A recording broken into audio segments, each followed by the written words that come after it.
Hello students, आज अपन Indian economy का एक टॉपिक करने वाले हैं। बेसिकली ये कंपैरेटिव स्टडी है और इसमें काफ़ी सारे फिगर्स हैं, लेकिन फिगर्स से रिलेटेड नॉर्मली क्वेश्चन एग्जाम में नहीं पूछे जाते हैं, तो अपन फिगर तो इसमें कम डिस्कस करेंगे। हाँ, फिर भी इंपॉर्टेंट फिगर तो सारे डिस्कस करेंगे। सही है, तो ये है basically comparative development experiences India के एंड इट्स नेबर। अब नेबर तो बहुत सारे हैं, लेकिन यहाँ जो कंपैरिजन का किया गया है वो चाइना और पाकिस्तान। सही है, बाकी दोनों कंट्रीज का आपने नाम सुना ही है। तो सबसे पहले मैं आपको बताऊं, तीनों की इकोनॉमीज को जो है ना वो यहाँ डिस्कस किया गया है। इसमें जो इंडिया जो है वो 1947 में आपका इंडिपेंडेंट हो गया था।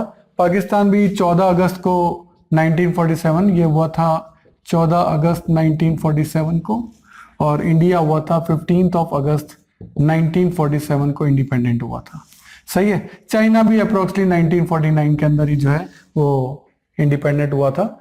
अब देखो, इंडिया जो है 1947 से आज तक, पाकिस्तान 1947 से आज तक और चाइना 1949 से आज तक का डेवलपमेंट क्या है, पूरी सभी इकोनॉमिक्स को यहाँ बारी बारी से डिस्कस किया जाएगा और देन कंपैरेटिव चार्ट जो है वो डेवलप किया जाएगा कि ये तीनों इकोनॉमी किस तरीके से चली हैं। तो देखिए, मैं आपको बताऊं, पॉपुलेशन के अंदर बात करें तो इंडिया वर्ल्ड में सेकेंड रैंक रखता है, फर्स्ट रैंक किसका है, चाइना का है।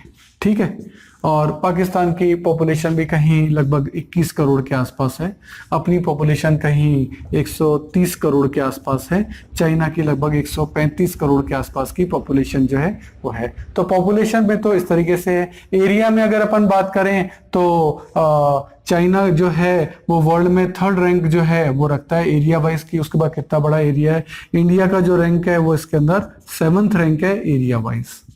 ठीक है, पाकिस्तान में ऐसा कुछ खास जो है वो इसके अंदर नहीं है। इसके अलावा अपन बात करें ग्रोथ रेट की, तो देखो इंडिया ने जो है वो single digit growth rate normally India और पाकिस्तान की रही है, लेकिन चाइना ने 1958 में GLF ग्रेट लीप फॉरवर्ड, और इसके नाम से पॉलिसी, मौ से तुंग थे उस वक्त उनके प्रेसिडेंट, और उन्होंने जो है वो अपनी पॉलिसी अपनाई और उन्होंने लोगों को कहा कि भाई आपका गली में घर है और घर का एंट्रेंस है, घर के बैकयार्ड में जो है वो आप अपनी फैक्ट्रीज वगैरह जो है वो लगाइए। तो बैकयार्ड में इन्होंने इन चीजों को डेवलप किया। इसके अलावा चाइना ने सेज स्पेशल इकोनॉमिक जोन, यानी पूरी कंट्री के अंदर अलग अलग मार्केट डेवलप किए, है ना, अलग अलग स्पेशल इकोनॉमिक थी कि यहाँ पे फर्नीचर के लिए ये मार्केट है, स्टेशनरी के लिए आपके लिए ये है, क्लोथ के लिए ये है, मशीन के लिए ये है, कंप्यूटर्स के लिए, अलग अलग टाइप के मार्केट उन्होंने उसी वक्त डेवलप जो है करना चालू किए। इसके अलावा चाइना ने 1978 के अंदर वन चाइल्ड पॉलिसी कर दी थी, क्योंकि पॉपुलेशन बहुत तेजी से बढ़ रही थी, तो उस पर रेस्ट्रिक्शन लगाने के लिए उन्होंने वन चाइल्ड पॉलिसी कर दी कि कोई भी कपल जो है केवल एक ही जो बच्चा है वो पैदा कर सकेगा। इस तरीके से चाइना ने जो है इनकी पॉलिसी को अपनाया था। 2015 के बाद चाइना ने जो है इस पॉलिसी को अब जो है वो कैंसिल कर दिया है। अब चाइना, अब क्योंकि वहाँ बूढ़ी जनता इकट्ठी हो रही है, ये उनके लिए बहुत बड़ी समस्या हो रही है, क्योंकि कपल में जो मेल और फीमेल है वो तो बुजुर्ग हो गए हैं और बच्चा जो है वो एक ही जवान हो रहा है, तो उनके सामने ये समस्या आई है। 40 साल बाद उन्होंने उस पॉलिसी को रिन्यू कर दिया।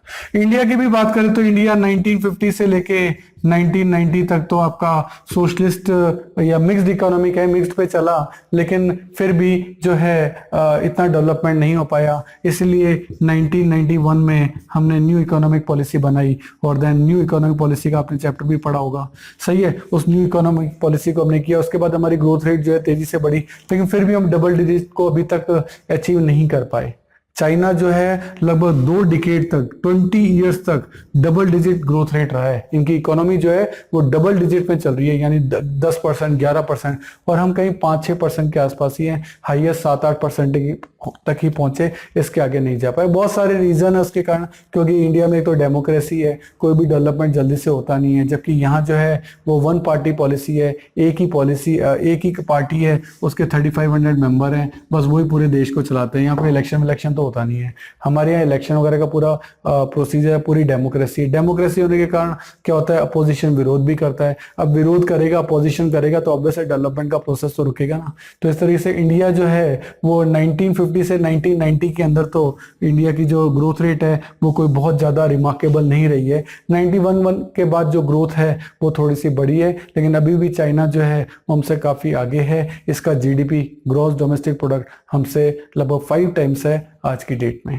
सही है। तो इस तरह से चाइना जो है वो इंडिया से काफी आगे जीडीपी के अंदर है। इसके अलावा लेकिन अगर हम यहाँ देखें कि फ्रीनेस, जो चाइना में फ्रीनेस जो है, फ्रीडम टू एक्सप्रेशन नहीं है, वहां आप सरकार का विरोध नहीं कर सकते। जबकि इंडिया में तो आप चौराहे पे खड़े होकर गाली दे दोगे गवर्नमेंट को, कोई दिक्कत नहीं है, क्योंकि यहाँ फुली डेमोक्रेसी है। सही है। तो इस तरीके से अपन पाकिस्तान में भी देखते हैं, तो पाकिस्तान में भी काफी टाइम जो है, वैसे तो वहाँ डेमोक्रेसी है लेकिन फिर भी वहाँ मिलिट्री जो है वो काफी टाइम तक जो है उन्होंने भी राज किया है। तो वह काफी टाइम, आधी लगभग टेन्योर कहें तो मिलिट्री ने राज किया है। इस कारण से सैनिक शासन होने के कारण वहाँ डेमोक्रेसी का इतना डेवलपमेंट नहीं हो पाया। और चाइना वैसे भी, पाकिस्तान तो अपनी इकोनॉमी का बहुत बड़ा पार्ट भारत को परेशान करने के लिए खर्च करता है, तो उसका काफी सारा पैसा इसमें खर्च भी हो जाता है। तो कुल मिलाकर इस पूरे चैप्टर के अंदर इंडिया, चाइना और पाकिस्तान की पूरी कंपैरेटिव स्टडी दी गई है कि यहाँ भी पॉपुलेशन इन तीनों कंट्रीज में क्या है, ग्रोथ रेट क्या है, इंडस्ट्रीज कैसी है, एग्रीकल्चर कैसी है, और जीडीपी कैसा चल रहा है। सब चीजें जो है वो इसके अंदर आपको कंपैरेटिवली मिलेगी। तो अब आगे का chapter with detail, with facts हम नोट्स में से जो है उसको डिस्कस करेंगे। तो चलिए अब आगे का काम नोट से करते हैं।